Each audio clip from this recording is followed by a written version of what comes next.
ఏపీలో భారీగా ఐఏఎస్ అధికారులు బదిలీ అయ్యారు. పురపాలక శాఖ ప్రత్యేక ప్రధాన కార్యదర్శి శ్రీలక్ష్మిని జీఏడీకి అటాచ్ చేశారు. ఆమె స్థానంలో ప్రత్యేక ప్రధాన కార్యదర్శిగా అనిల్ కుమార్ సింఘాల్ను నియమించారు.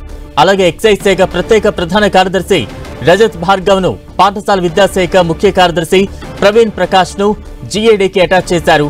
పాఠశాల విద్యాశాఖ కార్యదర్శిగా కోన శశిధర్, జలవనరుల శాఖ ప్రత్యేక ప్రధాన కార్యదర్శిగా సాయి ప్రసాద్, పంచాయతీరాజ్ గ్రామీణాభివృద్ధి శాఖ ముఖ్య కార్యదర్శిగా శశిభూషణ్ కుమార్ను నియమించారు. వ్యవసాయ శాఖ ప్రత్యేక ప్రధాన కార్యదర్శిగా రాజశేఖర్, కార్మిక శాఖ ప్రత్యేక ప్రధాన కార్యదర్శిగా గోపాలకృష్ణ ద్వివేది, ఉన్నత విద్యాశాఖ ముఖ్య కార్యదర్శిగా సౌరభ్ గౌర్, పౌర సరఫరాల శాఖ కమిషనర్ గా సిద్ధార్థ్ జైన్, సిఆర్డీఏ కమిషనర్ గా కాటమనేని భాస్కర్ ను నియమించారు.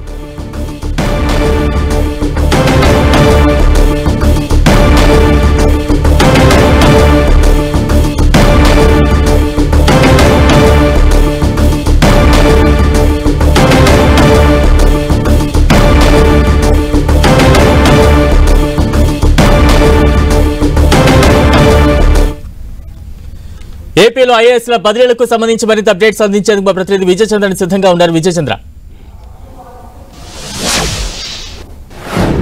ఆంధ్రప్రదేశ్లో కీలకమైనటువంటి శాఖలకు బదిలీ చేయడం జరిగింది. ఈ బదిలీలో చూస్తే కనుక చంద్రబాబు నాయుడు తనదైన మార్కును ఈ బదిలీలో పెట్టాడని చెప్పొచ్చు. ఎందుకంటే ఈ కీలకమైనటువంటి సీనియర్ ఐఏఎస్ అధికారులను, ముఖ్యంగా ఏవైతే కనుక కీలకమైన శాఖలు ఉన్నాయో వాటన్నింటినీ బదిలీ చేయడం జరిగింది. కొంతమంది సీనియర్ అధికారులను కూడా పక్కన పెట్టడం జరిగింది. మనం ఒకసారి బదిలీ అయినటువంటి అధికారుల వివరాలు చూస్తే కనుక రాష్ట్ర వ్యాప్తంగా, అంటే ఈ రాష్ట్రంలో మొత్తం 19 మంది ఐఏఎస్ సీనియర్ అధికారులను బదిలీ చేయడం జరిగింది. పురపాలక శాఖ ప్రత్యేక ప్రధాన కార్యదర్శి శ్రీలక్ష్మిని జీఏడీకి అటాక్ చేశారు. అలాగే ఎక్సైజ్ శాఖకు సంబంధించిన ప్రత్యేక ప్రధాన కార్యదర్శి రజిత్ భార్గవను, అలాగే పాఠశాల విద్యాశాఖ ముఖ్య కార్యదర్శి ప్రవీణ్ ప్రకాష్ను, వీరి ముగ్గురిని కూడాను జీఏడీకి అటాచ్ చేయడం జరిగింది. అలాగే జలవనరుల శాఖ ప్రత్యేక ప్రధాన కార్యదర్శిగా సాయి ప్రసాద్, పంచాయతీరాజ్ గ్రామీణాభివృద్ధి శాఖ ముఖ్య కార్యదర్శిగా శశిభూషణ్ కుమార్, వ్యవసాయ శాఖ ప్రత్యేక ప్రధాన కార్యదర్శిగా రాజశేఖర్, కార్మిక శాఖ ప్రత్యేక ప్రధాన కార్యదర్శిగా గోపాలకృష్ణ ద్వివేది, పురపాలక శాఖ ప్రత్యేక ప్రధాన కార్యదర్శిగా అనిల్ కుమార్ సింఘాలు, పౌర సరఫరాల శాఖ కమిషనర్గా సిద్ధార్థ జైన్, ఉన్నత విద్యాశాఖ కార్యదర్శిగా సౌరభ్ గౌరు, నైపుణ్యాభివృద్ధి శాఖ ముఖ్య కార్యదర్శిగా సౌరభ్ గౌర్కు అదనపు బాధ్యతలు, పాఠశాల విద్యాశాఖ కార్యదర్శిగా కోన శశిధర్, ఐటీ ఆర్టీజీఎస్ కార్యదర్శిగా కోన శశిధర్కు పూర్తి అదనపు బాధ్యతలు, ఉద్యానవన మత్స్యశాఖ సహకార విభాగాలకు బాబుయే, ఏపీ సిఆర్డీఏ కమిషనర్గా కాటమనేని భాస్కర్, ముఖ్యమంత్రి కార్యదర్శిగా ప్రద్యుమ్న, ఆర్థిక శాఖ వ్యయ విభాగం కార్యదర్శిగా ఎం జానకి, వ్యవసాయ శాఖ కార్యదర్శిగా ఎంఎం నాయక్, గనుల శాఖ కమిషనర్ డైరెక్టర్గా తిరుపతి కలెక్టర్ ప్రవీణ్ కుమార్, అలాగే ఏపీఎండిసి ఎండీగా కూడా ఆయనకు అదనపు బాధ్యతలు అప్పగించడం జరిగింది. తిరుపతి జేసీగా జేసీకి జిల్లా కలెక్టర్గా పూర్తి అదనపు బాధ్యతలు ఇవ్వడం జరిగింది. అలాగే జీఏడీకి రిపోర్ట్ చేయాలని మురళీధర్ రెడ్డికి ఆదేశాలు జారీ చేశారు. ఆర్థిక శాఖ కార్యదర్శిగా వినయ్ చంద్కు బాధ్యతలు అప్పగించారు. ఈ గత ప్రభుత్వంలో కీలకమైనటువంటి విభాగాల్లో పనిచేసినటువంటి శ్రీలక్ష్మి, ప్రవీణ్ ప్రకాష్, రజిత్ భార్గవులకు ముగ్గురికి కూడాను జనరల్ అడ్మినిస్ట్రేషన్ డిపార్ట్మెంట్కు అటాచ్ చేస్తూ ఉత్తర్వులు జారీ చేయడం జరిగింది. చంద్రబాబు నాయుడు తన పాలనను పూర్తి స్థాయిలో ముందుకు తీసుకెళ్లేందుకోసము ఈ ముగ్గురు అధికారులు, అంటే జగన్మోహన్ రెడ్డికి వీరు ముగ్గురు అధికారులు సన్నిహితంగా ఉన్నారని చెప్పేసి వారి ముగ్గురిని పక్కన పెట్టడం జరిగింది.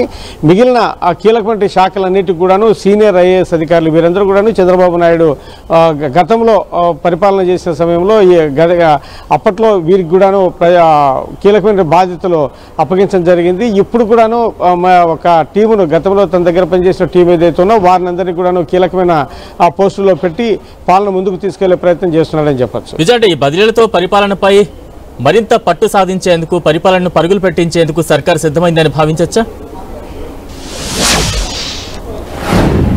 ఖచ్చితంగా. ఎందుకంటే జగన్మోహన్ రెడ్డికి అనుకూలంగా ఉన్నటువంటి అధికారులను పక్కన పెట్టడం ద్వారా అయితేనేమి, గతంలో తన దగ్గర పనిచేసినటువంటి, అంటే అప్పట్లో వీరికి చంద్రబాబు నాయుడు దగ్గర ఒక మంచి పేరు ఉండేది. కాబట్టి వీరికి అందరికీ కూడాను తన దగ్గర పనిచేసినటువంటి, అప్పట్లో తన దగ్గర పనిచేసిన వారికి, తన వద్ద మార్కులు పొందిన వారికి ఈ సమయంలో వారికి ఒక మంచి పోస్టింగులు పెట్టి వారి ద్వారా ఈ విభాగాలన్నింటినీ ముందుకు తీసుకెళ్లే ప్రయత్నం చేస్తున్నాడని చెప్పొచ్చు. బలరాం, విజయ్, అంటే బదిలీలు మరింతగా ఉండే ఛాన్సెస్ ఉన్నాయా? ప్రస్తుతానికి ఈ కీలకమైనటువంటి శాఖ బదిలీ చేయడం జరిగింది. తర్వాత జిల్లా కలెక్టర్ల బదిలీలు కూడా ఉండే అవకాశం ఉంటుంది. ఎందుకంటే గతంలో గత ప్రభుత్వానికి వాళ్ళ దగ్గర కొంచెం సన్నిహితంగా ఉన్నటువంటి అధికారులను జిల్లా కలెక్టర్గా పెట్టడం జరిగింది. కాబట్టి ఇప్పుడు జిల్లా కలెక్టర్లను జేసీలను బదిలీ చేసే అవకాశం అయితే ఖచ్చితంగా ఉంటుంది. Balaram. Right, thank you Vijay.